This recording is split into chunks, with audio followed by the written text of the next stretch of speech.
Oh, okay, we got one, we got two. If you could have seen the process we just went through to set these two phones up, it was fun.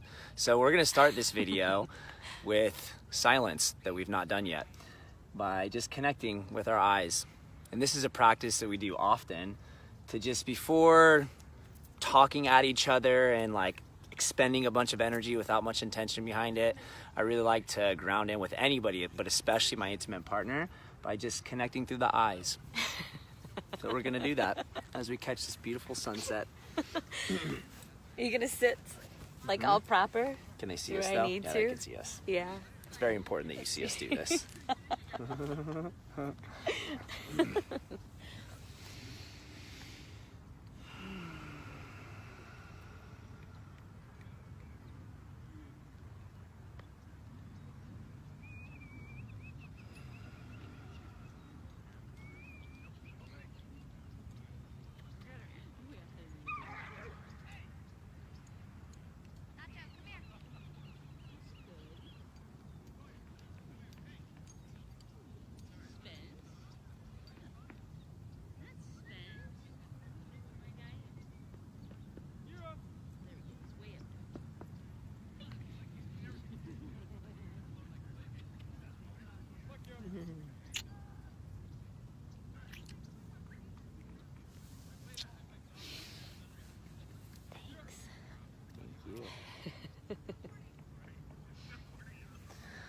So,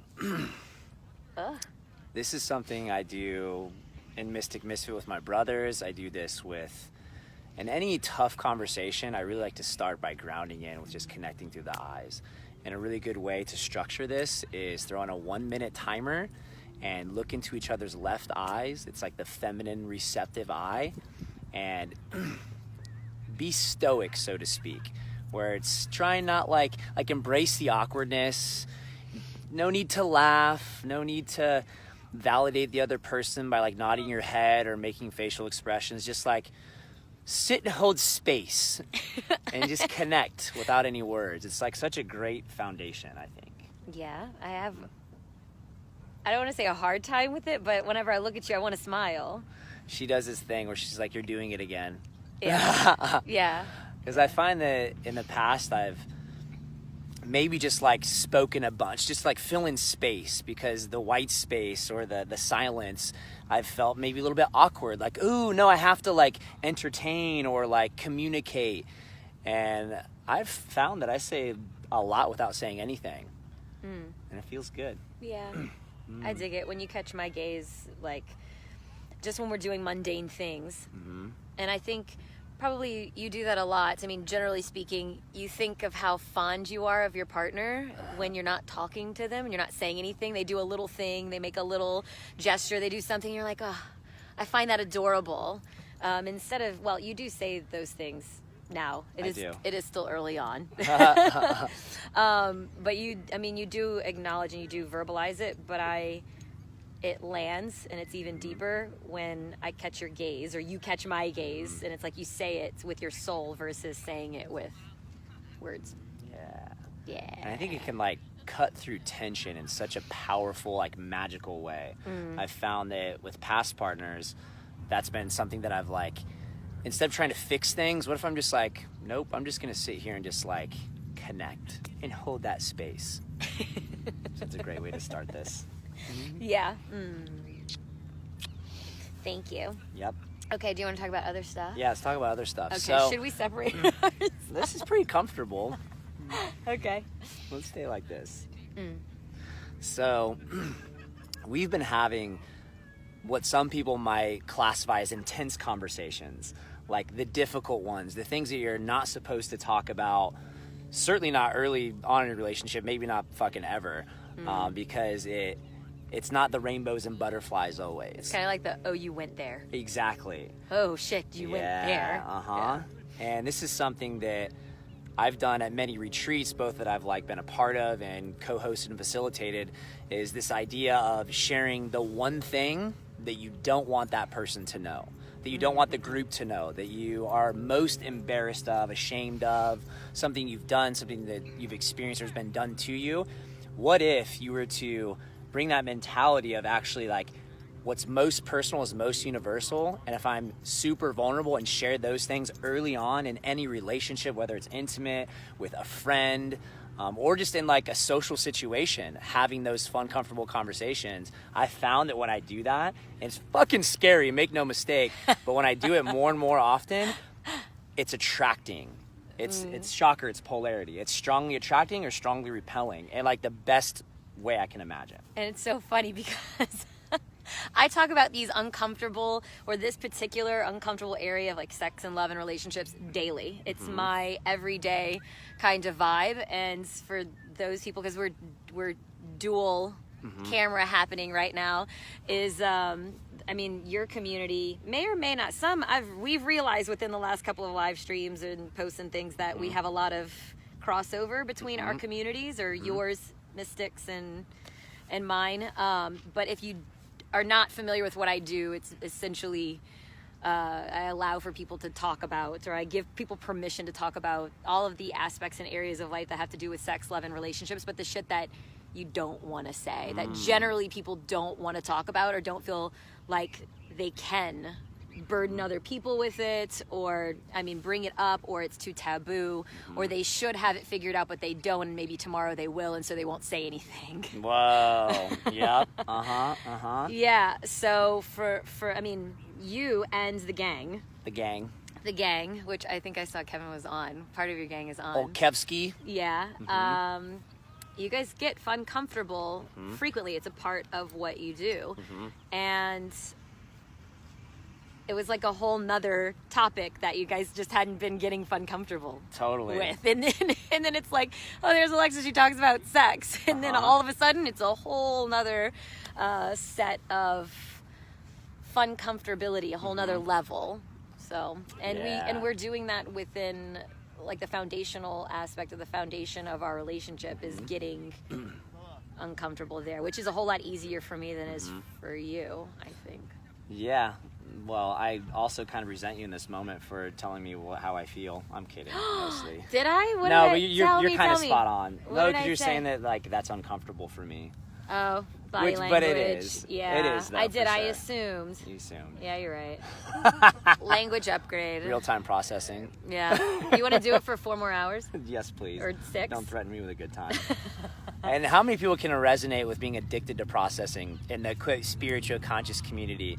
It's a really fun thing I've encountered where like there's like sensations and feelings around processing things for hours and hours, but not actually doing anything. That goes back to, again, maybe like instead of talking and processing all the time, maybe just like getting into the body or connecting through the eyes. But I will say, back to the point, the topic of sex, one of the most taboo topics in my world of like personal development and retreats and stuff. It is one of those things that even in that world, it's not super talked about. We were at dinner with some friends the other night, and it was like a topic that hadn't been brought up with that couple very much like at all. And it's something that early on in our relationship, because that's your work, like you were bringing it up, and I felt all kinds of like awkwardness. And there's some things we'll share at some point around the beginning of our relationship that were to the point of this video and like the topic and the copy of like, what if you were to have those tough conversations like right away in an intimate relationship especially, but in any relationship? I think that like paints the path for real connection, the most deep, authentic, and fun type of connection. I'm curious if you could give an example. Okay, so yesterday, or maybe the day before yesterday, we were laying down. Life. Oh, yeah, okay. As long as it's... And Alexa asked me, like, what are you most insecure about?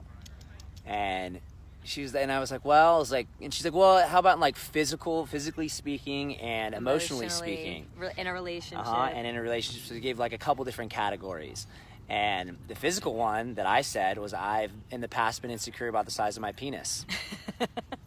I was like, are you going to say that to everyone? Yeah. Yep. And then I go, oh, yeah. I mean, my response always is like, yeah, that's most guys, if not every single male I've ever encountered. But, and so, not to take away the feels there. No, but. Totally. And that's something I've shared like at retreats and stuff before as well. And many people that in these kind of confession sessions, so to speak, where you say the thing you don't want to say the most, that's a common topic. And it's something that maybe I would say something cooler that's less like ego hitting, you know, but that is like, but no, that's real. What it was. That's real. That's what it is. So that's what I'm going to share. And then I think the mental one was improvisational intuitive improvisational leadership, like in a moment where there's uncertainty or there isn't a structure, really tapping into my intuition and leading from that place. And that's something that sometimes I have insecurity around. And I noticed that my buddy Kevin, who's I think was maybe watching, that's something that I've watched him really cultivate of late, especially, that I really admire about him. There was one more thing that was on both of our, because then you turned it, we play tag, right? I'll ask them, he'll ask, tag, you're it. But we both felt this. It's like the feelings of like gonna be trapped. Oh yeah, remember that? Yeah, Or what if it's not exciting, and what if we get bored, and what if there's something better, or I mean, I don't know if we said all of those things, but that was it was the general the idea of getting trapped and like in a relationship, you know, like because we were both that way, and I don't think that we've said that, but we were. It's a stark contrast a couple of months can make. And because like right now we're in the classic honeymoon phase, or like she can do no wrong, even though she fucking takes forever to get ready to go places, and I have to wait forever. You don't have to shout. I'm sorry, but I'm not sorry. It's how I feel. But like right now, it's like nothing she could do can like faze me because I'm just so enamored by her. But that's the perfect time to have these conversations, though. Is when that like love is so strong, and that passion, because there's more desire to connect, to not look past those things, but like to move through them. Yeah, that's what I say too. It's like, why not, when you're in the midst of it feeling really good and communication being there and there's a deep connection and you're relating well, why not? That's the perfect, in my opinion, the perfect time to bring up things like, I think if you're watching on mine for my live stream, if this works, every time mine does that, then I think I put like, what if I think the question is, what if I connect with another person? Oh yeah, right. And we talked about that when we first started connecting, like how would that make you feel? And you use the phrase monogamish, which I'd never heard before. Can you explain what monogamish means to you? To me, in like a general sense. Okay, I mean, because it means something different to just about everyone. But if you're in a relationship with a primary person, so we're in a relationship, we leave options open to play. That's how I perceive it. So together we are a couple, and we may play and have experiences that involve other people, but intimacy with other people, but our relationship is foundational. Our relationship is where things go from. And so me, it's like monogamy is like only one, right? Your genitals only touch mine, and that's it. And then you're in a relationship, it's committed, and there's nothing else that can enter that relationship or orifices. Orifices. Or orifices. Good point of clarification there. Yeah. So for me, this shout out to my mom. Mama. Oh, Dondra, there she is, found her. Hello. My mom's watching, it's great. So for me, this like shook up my world. Because in the past, I've had the story that when I'm in a relationship with someone, I don't even have girlfriends, like other friends that are girls, because I, in the past, haven't really known how to be friends with women if I was attracted to them. And had the story that like, oh, I just need to like avoid it. Because I don't want my partner to be hurt or to have the wrong idea, or for me to be tempted, or anybody to see it, or to have to explain myself, or to have that conversation. And we had that very early on. And then there was a perfect opportunity to like experiment with that and to like have the open communication around that, because like a few weeks into this, I went to the Superhero Academy, this mastermind retreat, before going to Envision Fest, where I met up with her again in Costa Rica. And there was like over 100 people there, and just like magical, amazing people. And then we got puppies everywhere. Hey, little one. Hi. Okay, bye. This is one of my favorite places ever, by the way. This is Kate Sessions Park in like North Pacific Beach, San Diego. And Biggie's not with us. Biggie's not with us, unfortunately, because we didn't know we were going to come here. But epic sunsets. You get this amazing view of like southern San Diego. But anywho, at this retreat, I found myself surrounded with a bunch of gorgeous people, but in particular women, really empowered women that are doing like amazing things in the world. And there are two in particular, I guess maybe even three, but two in particular that I really connected with, where we had just really intimate conversations, and there was like touch. Chemistry. There's chemistry, exactly. Yeah. You were And connecting. I was connecting. What you're built to do. And even in this moment, like sharing this and talking to you about it, I'm like, oh, is she going to be like mad at me? Like my conditioning is coming out, and it's I like know, so and interesting to witness. And just admiration. And so I decided in my heart and mind that the type of relationship I want to be in and the type of life I want to live is not one where I'm just all fucking willy-nilly and like sticking my dick in any hole. Like that's ridiculous, right? That's not me being my highest self. That's me just being an idiot, in my opinion. It's not meaningful. It's not sustainable. It's not my highest self. That being said, I also don't want to live in this paradigm, this conditioning that tells me like I can't feel my feelings, you know? And so she loves that I have feelings on top of feelings and feelings and feelings. He has feelings about his feelings. I do, it's true. And so with these two women in particular, I allowed myself to fully feel that connection and to even like touch and to like rub each other and nothing beyond that. And I was very clear in the beginning with both of them, maybe not as clear as I would like to be in the future. That was a bit of a learning, but very early on, certainly more so than I might have been in a past life. I was like, just to be clear, I'm seeing someone and I'm very much in love with this person. And that was another fun, comfortable conversation. And so I'm finding myself in this world where I'm having those difficult conversations and those experiences, and I'm feeling so much more fulfilled. It's exciting, it's scary, but it's fun. And then I told her about it, and that was a beautiful conversation. Yep. Then we got to Envision, and you started talking. You were like, how do you feel about that? How do you feel about that? And I'm glad that you, first off, it's fitting that at the beginning I projected what I thought your feelings were, right? But then also you gave me space to decide how I felt, because I think a lot of times in relationships, or I've been in the past in relationships where it's assumed what my feelings would be about a certain situation.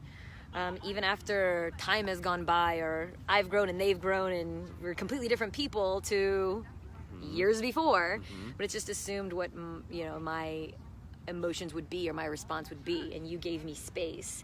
But also we'd had uncomfortable conversations before, so to meet each other, for me to meet you where you are, to be empathetic and to know exactly what all of that is like, but to celebrate your self-awareness and to know that who you are and where you are now, it's like you're realizing it as you go. So the future, I mean, we're setting ourselves up for success. What that means, let the experiment unfold. Yeah. And one thing I want to point out, when I shared with her that I had experienced this with these two women, and I asked her, how do you feel about that?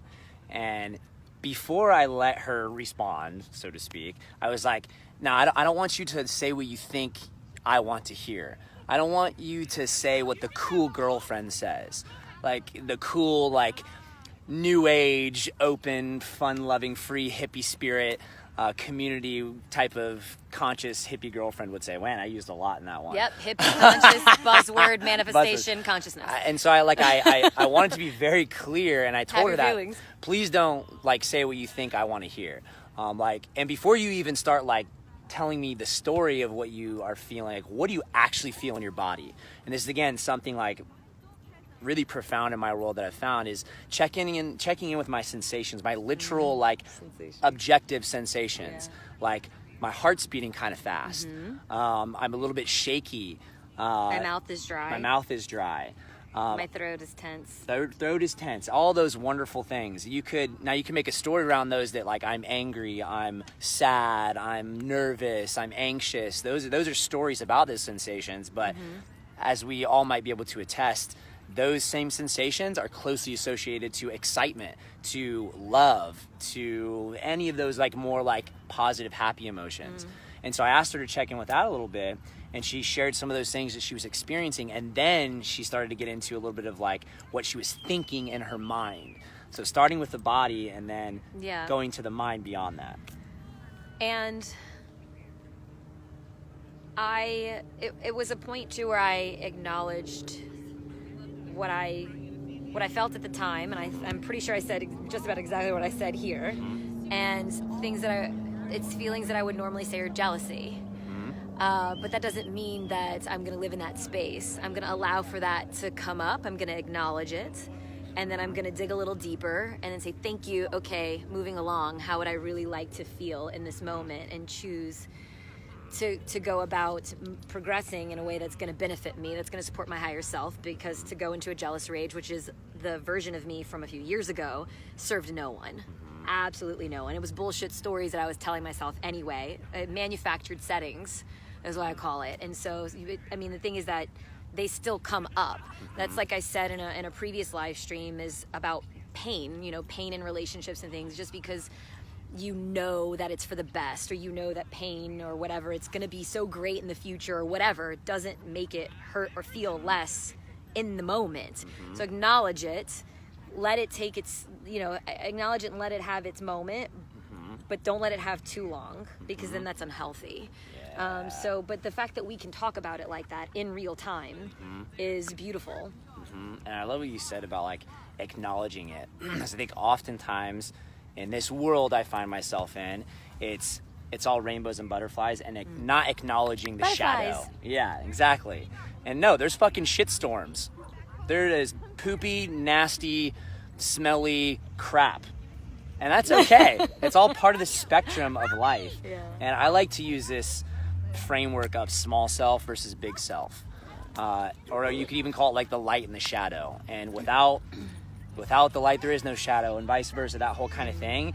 And what's been the practice for me is acknowledging and putting that like phrasing to my small self thinkings or emotions, and being like, not like rejecting them or being, oh, that's bad, like I don't even want to feel that or see that, I'm gonna ignore it. It's like, no, oh, that's kind of funny, or like that's almost like it's cute. I'm like, I want to cuddle my little small self and be like, hey man, I know you've been hurt, it's all good, it's fine.